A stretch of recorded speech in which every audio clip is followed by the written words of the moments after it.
আমাদের অনন্য স্টোরি সকল প্রকার পার্ট গল্প দেখতে আমাদের চ্যানেলটি সাবস্ক্রাইব করে পাশে থাকা বেল আইকনটিতে ক্লিক করে অল নোটিফিকেশন অন করে দিন। খারাপ কেন আসবে? তুই এক কাজ করিস, মরার আগে টাচ আপটা করে যাস। হ্যাঁ, ভালো বুদ্ধি দিয়েছিস, এমনই করতে হবে। ওদিকে জুহি বেচারিও সোফার এক কোণা ধরে বাঁচার চেষ্টা করছে। তাসান তো কোণার পিলারটাকে এমনভাবে ধরে রেখেছে যেন এটা ওর বউকে কোনো মতেই ছাড়া যাবে না। কিন্তু যার জন্য এই ভূমিকম্প ঘূর্ণিঝড়ের সৃষ্টি করা হলো সে তো দিব্যি বসে আছে, তার মধ্যে কোনো হেলদোলই নেই। সবাই অবাকের চূড়ান্তে। এই মেয়েটার কি কোনো কিছু লাগছে না? এদের এত সব কাণ্ডের মাঝে এবার দরজা দিয়ে প্রবেশ করলো নিবিড়, কিন্তু বাসার এই অবস্থা দেখে সে হতভম্ব।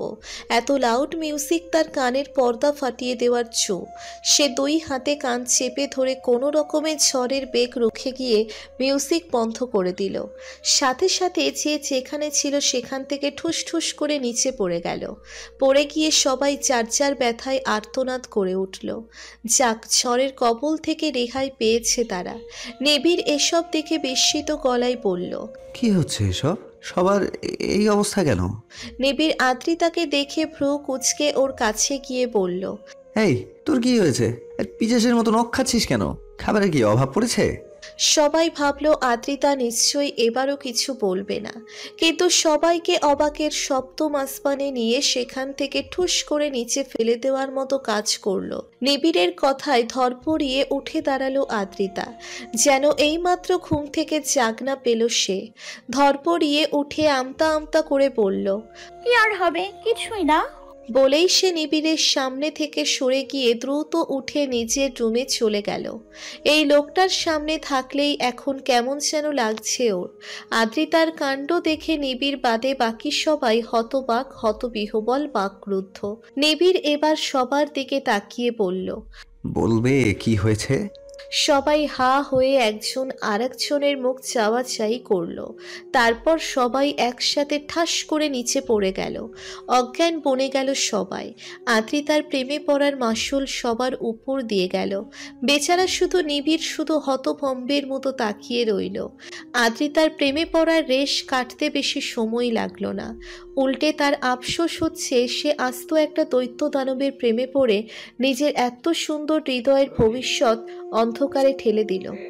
বেচারি আমার হৃদয়টা, তার সাথে কত বড় জুলুম করলাম। এখন তো প্রেমে পড়া থেকে আর টেনে ওঠানো সম্ভব না। আদ্রিতার এই মনোভাবের পরিবর্তন হয় নিবিড়ের পড়া নামক নির্দয় অত্যাচারের কারণে। সামনে এক্সাম আসতে চলেছে তার, আর এটা নিবিড় ভাইয়া যেন বেশি সিরিয়াসলি নিয়ে নিয়েছে। বইয়ের স্তূপ আদ্রিতার ছোট্ট মস্তিষ্কে পাহাড়ের মতো চেপে দিয়েছে। আদ্রিতা বেচারির অক্কা পাবার জো। এক্সাম এত সিরিয়াসলি নেওয়ার কি আছে?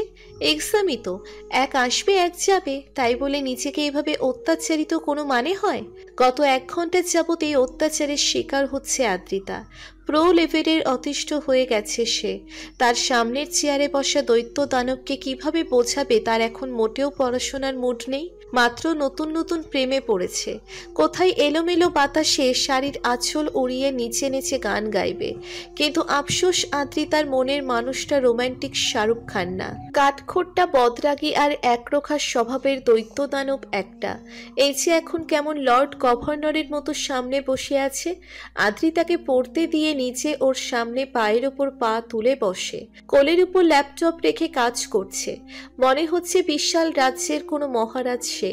মহারাজই তো, আদ্রিতার মনের একমাত্র মহারাজ। আদ্রিতা পড়াশোনা চুলোই দিয়ে টেবিলে কোনোই ঠেকিয়ে গালে হাত দিয়ে মন্ত্রমুগ্ধের মতো তাকিয়ে অবলোকন করছে সম্মুখের সুদর্শন পুরুষটিকে। ল্যাপটপে মনোনিবেশ করে আছে সে নির্দয় পুরুষটি। পিয়ানো বাজানোর মতো ল্যাপটপের কিবোর্ডে আঙ্গুলের ছন্দ চালাচ্ছে। মাথার মসৃণ রেশমের মতো চুলগুলো ফ্যানের বাতাসে কপালের উপর নড়ছে নিজ স্বাচ্ছন্দ্যে। গালের খোঁচা খোঁচা খোঁচা দাড়িগুলোর উপর মাঝে মধ্যে আঙ্গুল ঘষছে।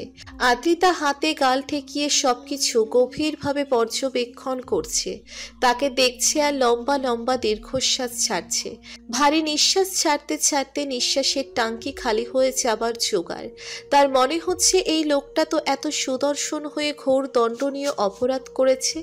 এত সুদর্শন হওয়ার দায়ে তাকে অন্ধকার কারাগারে নিক্ষেপ করা উচিত, যে কারাগারে একমাত্র জেলার হবে আদ্রিতা নিচে।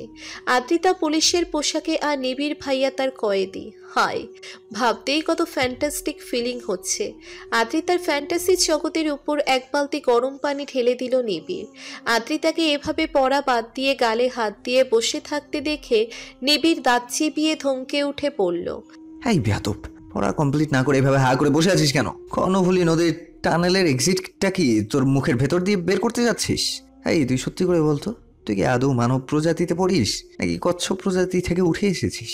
বছরের সেরা ঘ্যাচরের অ্যাওয়ার্ডটা নেয়ার জন্য বুঝি এত মেহনত তোর? সেটা তো এমনিতেও পাবি। জন্মগত ট্যালেন্টের পুরস্কার না পেয়ে কই যাবি? দ্য বেস্ট বলদি award goes to miss Adrita Shahriar. আদ্রিতার প্রেমের তরি ঠাস করে উল্টে ডুবে গেল পচা পানিতে। হৃদয়ের নতুন প্রেমের টকবগে তেলে ভাজতে থাক মালপোয়াগুলো একেবারে পুড়ে কয়লা হয়ে গেল। বিরহ এখন শুধুই। এই বিরহে এখন রোম্যান্টিক গানের বদলে স্যাড সং গাইতে ইচ্ছে হচ্ছে। বাংলা সিনেমার নায়িকাদের মতো খোলা চুলে ঝড় বৃষ্টি বাতাসের রাতে আঁচল মাটিতে টেনে নিয়ে যেতে যেতে গান গাইছে, কারে দেখাবো মনের দুঃখ গো আমি বুক চিরিয়া। এই বিরহের আগুনে পুড়তে পুড়তে আদ্রিতা পড়ায় আবারও মনোনিবেশ করার চেষ্টায় নিয়োজিত হলো, কিন্তু খুব একটা হতে পারছে না। তার মনের মানুষটা এত কঠোর, তা যতবারই মনে পড়ছে ততবারই দুঃখে কলিজার ভেতর ডোবা নালা হয়ে যাচ্ছে। আদ্রিতার মাথায় হুট করে এক গভীর প্রশ্নের উৎপত্তি ঘটালো। তার মনের অনুভূতির মালিক তো নিবিড় ভাইয়া, কিন্তু নিবিড় ভাইয়ার অনুভূতির কোথাও কি আমি আছি? সেও কি আমাকে নিয়ে ওভাবে ফিল করে? প্রশ্নটা মস্তিষ্কে হানা দিতেই ভাবনারা এলোমেলো ছুটতে লাগলো, যার দরুন হৃৎপিণ্ড ছটফট করছে। বইয়ের এই কালো কালো অক্ষরগুলো মহিষের মতো শিং বের করে যেন গুঁতো দিতে ছুটছে। কি ভয়ঙ্কর অবস্থা! আজ আর পড়ালেখা হবে না। তার এখন এই প্রশ্নের উত্তর খুঁজতে হবে, না হলে চলবে না, কিছুতেই না। আর্ট বোর্ডে কারোর চোখের ছবি আঁকছে নুরান, পূর্ণ মনোযোগ তার নিজ কাজে, যেন মনের সকল অনুভূতি তার এই নয়ন চিত্রে। আজ আর ব্রাশ ব্যবহার করছে না। আর্ট বোর্ডের সামনে হাঁটু গেড়ে বসে হাতের আঙ্গুলে রং লাগিয়ে হাত দিয়েই আর্ট বোর্ডে আঁকছে কারোর হরিণী আঁখি যুগল। নুরানের চোখ চেয়ে আছে এক শীতল মোহনতা, চেহারায় এক প্রশান্তির আবহ বিদ্যমান। আঁকানো শেষ করে হাঁটু গেড়ে স্থির দৃষ্টিতে তাকিয়ে রইল সেই আঁখি যুগল পানে। চোখে তার মুগ্ধতার রেশ। আর্টবোর্ডের আঁখি চিত্রে চোখ রেখে মনে মনে সে আওড়ালো, তোমার চোখের ভাষা আফ্রিকান আর চাইনিজ তা চাই না, তবে ও চোখের ভাষা পড়তে আমি ইচ্ছুক। ও চোখের গভীরতা আমি শিখতে হতে ইচ্ছুক, খুব করে ইচ্ছুক। এই ইচ্ছুকতা আমার উপর অনেক বেশি ভারী হচ্ছে, বশ করছে আমার আয়ত্ত রেখাকে। হাতের রং মুছে উঠে দাঁড়ালো নুরান। মাথার লম্বা চুলগুলো আবারও ঠিক করে হেয়ার ব্যান্ড দিয়ে বেঁধে নিয়ে বিছানায় এসে বসল। তার এই মুহূর্তে নীলাম্বরীর সাথে কথা বলতে খুব করে ইচ্ছে হচ্ছে। আজ সারাদিন আর কথাই হয়নি। কলেজ থেকে আসার পর থেকে এই পেইন্টিংয়ে বসেছিল সে। কখন রাত হয়ে গেছে বুঝতেই পারেনি। তবে এই মুহূর্তে এসে যেন আর না বললে চলছে না। ইন্টারনেট কানেকশন অন করতেই টুংটাং করে অনেকগুলো মেসেজ এসে জড়ো হয়ে গেল ফোনের স্ক্রিনে। নীলাম্বরীর মেসেজ। নুরান ওপেন করলো। অনেক সারাদিন ভিন্ন ভিন্ন সময়ে এসে মেসেজ করে গেছে। হয়তো কথা বলার জন্য বারবার এসেছিল, কিন্তু নুরানকে পায়নি। খুব গিল্টি ফিল হচ্ছে নুরানের। শেষ মেসেজ এসেছে 20 মিনিট পূর্বে, একটি কাব্য বার্তা। না হইল মন নিত্য কাজ, না হইল সাদের সাজ, না পায়রা হইয়াছে উড়ু উড়ু, কহিবে কথা কারো শনে, উড়াইয়া দিবে কাব্যবাত্রা, খুলিয়া মনের দ্বার, প্রতীক্ষাই মন ভীরু, সে আসে নাহি বলে নাহি মোর কথা, আকল আখি বলে হাসিয়া, সে বোঝে না মন ব্যথা। নুরানের বুকের মামপাশে যেন কিঞ্চিত ব্যথার অনুভব হলো।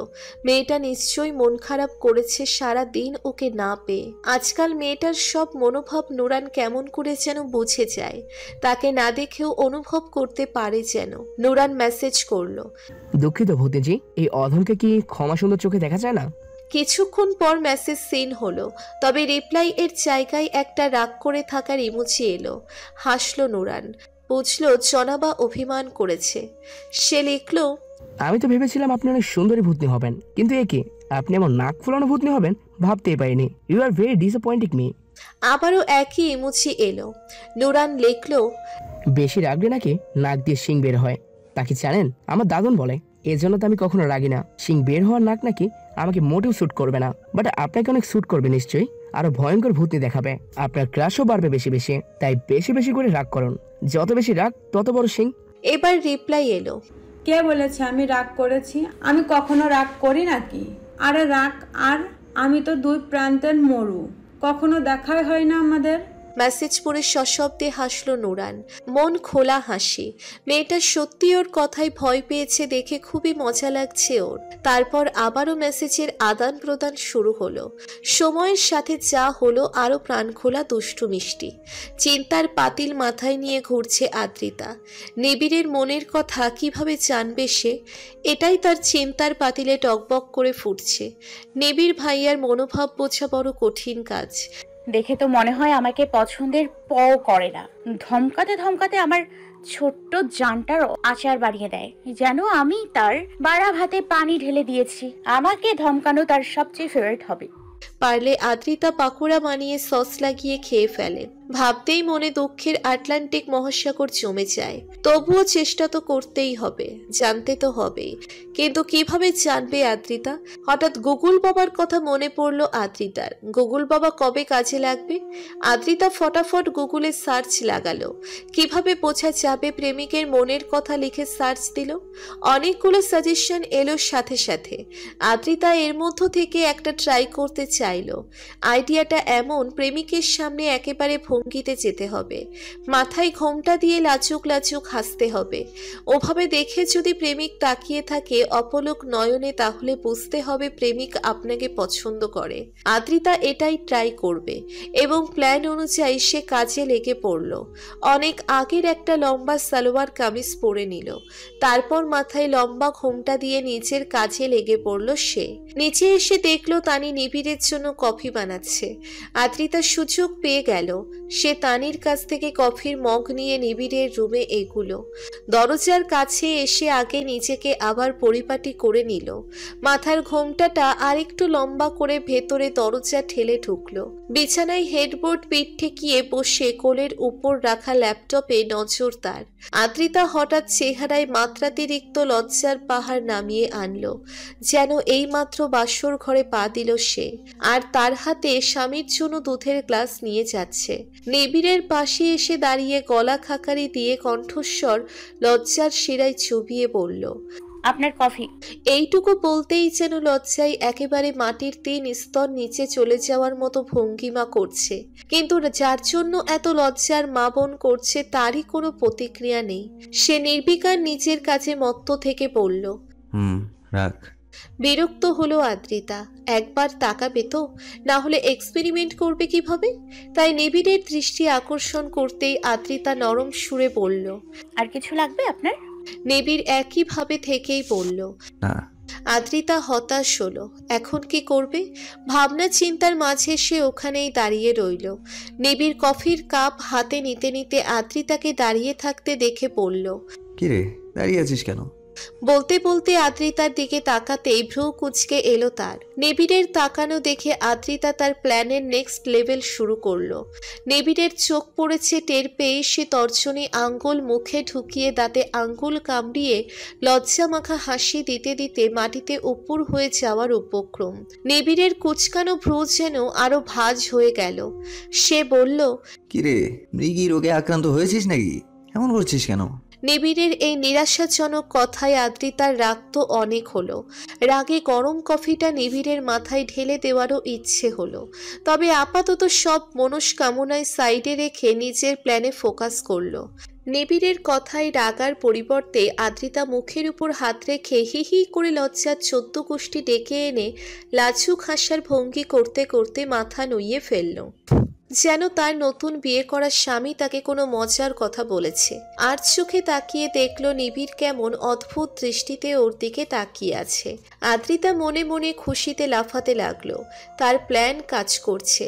নিবিড় ভাইয়া ওর দিকে তাকিয়ে আছে। জিও গুগল বাবা। আদ্রিতা নিচের প্ল্যান বহাল রেখে লাজুক হাসির ওয়ার্ল্ড রেকর্ড করার প্রক্রিয়ায় আছে। খানিক পর হঠাৎ নিবিড় ওখান থেকে সরে গিয়ে ওয়াশরুমের দিকে এগুলো।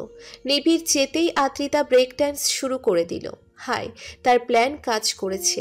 নিশ্চয়ই আমাকে এভাবে দেখে পাগল হয়ে গেছেন উনি। উলাল্লা, I love you my Sonia মনে মনে গাইতে লাগলো সে। দরজা খোলার শব্দে আবারও আগের ভঙ্গিতে ফিরে এলো। মাথার ঘোমটা টেনে লজ্জারাঙা মুখ করে মাথা নুইয়ে দাঁড়িয়ে রইল।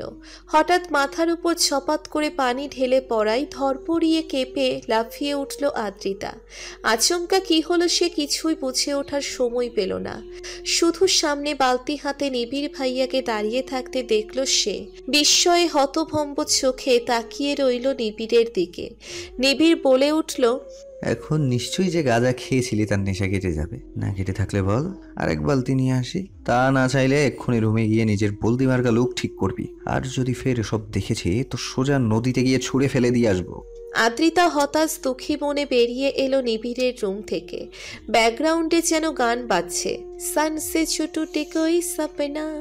মিষ্টি রোদের হাতছানি ঘরের মাঝে পড়তেই কোমল বদন মুচড়ে আড়ামোড়া ভেঙে চোখ মেলে তাকালো আদ্রিতা। কার্তিক মাস পড়ে গেছে। পরিবেশে হেমন্তের শীতল বাতাস অনুভব হয়। চোখ খুলতেই প্রথমেই চোখে পড়ল সামনে রাখা ল্যাপটপে তার মা বাবার চেহারাটা। কাল রাতে বাবার সাথে কথা বলতে বলতেই কখন ঘুমিয়ে গেছে তা নিজেও জানে না আদ্রিতা। ল্যাপটপের ভিডিও কল এখনো অনই আছে। স্ক্রিনে মা বাবাকে ঘুমন্ত অবস্থায় দেখা যাচ্ছে। রাতে মেয়েকে দেখতে দেখতেই হয়তো তারাও ঘুমিয়ে গেছে। আদ্রিতা মুগ্ধ হাসি টেনে ল্যাপটপের স্ক্রিনে তার মা বাবাকে দেখতে লাগলো। নূর আদ্রিতার কাঁধে মাথা রেখে ঘুমিয়ে আছে, আর আদ্রিতা এক হাতে নূরকে জড়িয়ে নিয়ে তার মাথার উপর মাথা এলিয়ে দিয়ে আছে। একসাথে কত শান্তিতে ঘুমিয়ে আছে দুজন। কত শত প্রশান্তি বিরাজ করছে তাদের ঘুমন্ত মুখোদয়ে। দেখলেই যেন মনটা ভরে যায়। আদ্রিতা মনে মনে ভাবে তার মা বাবার মতো এত ভালোবাসাময় দাম্পত্য জীবন কারোর আছে কিনা সন্দেহ। তার বাবা যেভাবে তার মাকে ভালোবাসে এমন ভালোবাসা আদেও আর কেউ পারবে কিনা তাতেও যথেষ্ট সন্দেহ আছে। বেশিরভাগ মেয়েরাই তাদের জীবন সাথীর মাঝে বাবার ঝলক দেখতে চায়। আদ্রিতাও তার ব্যতিক্রম না। সেও চায় তার জীবন সাথীও যেন তার বাবা আদিত্যর মতোই হয়। সেটা ভাবতেই হঠাৎ আদ্রিতার চোখের সামনে নিবিড়ের চেহারা ভেসে উঠল। যেন নিবিড়ের মাঝেই আদিত্যের ঝলক দেখতে পায় আদ্রিতা। হ্যাঁ, নিবিড়ই হয়তো সেই পুরুষ।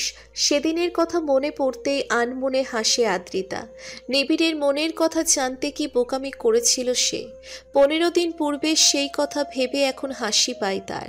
তবে এখন আদ্রিতা বুঝে গেছে ওসব বোকামি করে কখনো কারোর মনের খবর জানা যায় না। তাই এখন আর সে চেষ্টাও করতে চায় না সে। যদি নিবিড় ভাইয়া ওর ভাগ্যে থাকে তাহলে সময় হলে একদিন নিবিড় ভাইয়া নিজেই তার মনের কথা ওকে জানাবে। সেদিনের অপেক্ষায় থাকবে আদ্রিতা। ল্যাপটপের স্ক্রিনে ভেসে থাকা মা বাবার মুখবয়বের উপর চুমু খেয়ে আদ্রিতা বিড়বিড় করে পড়ল, লাভ ইউ সো মাচ বাবা মা। বিছানা থেকে উঠে আড়ামোড়া ভাঙতে ভাঙতে হেলে দুলে রুমের বাইরে আসলো আদ্রিতা। এখনো যেন রাজ্যের আলসেমি তার শরীরে। সারা অঙ্গে যেন অলসতা খেজুরের কাটার মতো গেঁথে আছে। মাথার চুলগুলো কালবৈশাখী ঝোড়ো হাওয়ায় এলোমেলো হয়ে উপড়ে পড়া গাছের মতো আওলা ঝাওলা হয়ে আছে। ঘুমো ঘুমো চোখের পাপড়িগুলো এখনো লাল আর ফুলো ফুলো ভাব লেগে আছে। আদ্রিতা কি জানে তার এই এলোমেলো মুখখানি কারোর সর্বত্র ভস্ম করে দিচ্ছে। যার চোখে আদ্রিতা এখন প্রলয়ঙ্কারী আবেদনময়ী নারীর রূপ, যে নারী প্রতি মুহূর্ত তাকে ধ্বংস করায় লিপ্ত থাকে। আদ্রিতার আড়ামোড়া ভাঙার মাঝেই সামনে থেকে কারোর ধমকের সুর ভেসে এলো, হাই বলদি, সকাল সকাল আমার পেতনির দাদি সেজে বের হয়েছিস কেন? বাসার সবাইকে কি হার্ট অ্যাটাক দিয়ে মারতে চাস নাকি? আদ্রিতা ভ্রু কুচকে সামনে তাকিয়ে স্কাই ব্লু কালারের শার্ট আর অ্যাশ কালারের প্যান্টে ফর্মাল লুকে আবৃত নিবিড়কে দেখতে পেল। হয়তো অফিসের জন্য রেডি হয়ে মাত্র বের হলো। তাকে দেখে আদ্রিতার মনে বরাবরের মতোই সেই একই প্রশ্ন উকি দিল, উনি এতটা সুদর্শন কেন? কিন্তু লোকটা যত সুন্দর তার কথাগুলো ততই তিক্ত, বিরক্তিকর আর অসহ্যকর। অসহ্য আসলে কি জিনিস তাই লোকটার কথা না শুনলে বোধহয় জানা হতো না। বলে কিনা আমাকে পেতনির মতো লাগছে। প্রতি উত্তরে আদ্রিতা মুখ গোমরা করে বলল, বিদেশে গিয়ে চোখের জ্যোতি নিশ্চয় হারিয়ে এসছেন। আমাকে কোন দিক দিয়ে পেতনি মনে হচ্ছে আপনার? উল্টো সোনামা আর চাচ্ছু সহ সবাই বলে আমাকে নাকি সকালবেলা ঘুম থেকে ওঠার পর অনেক কিউট লাগে দেখতে।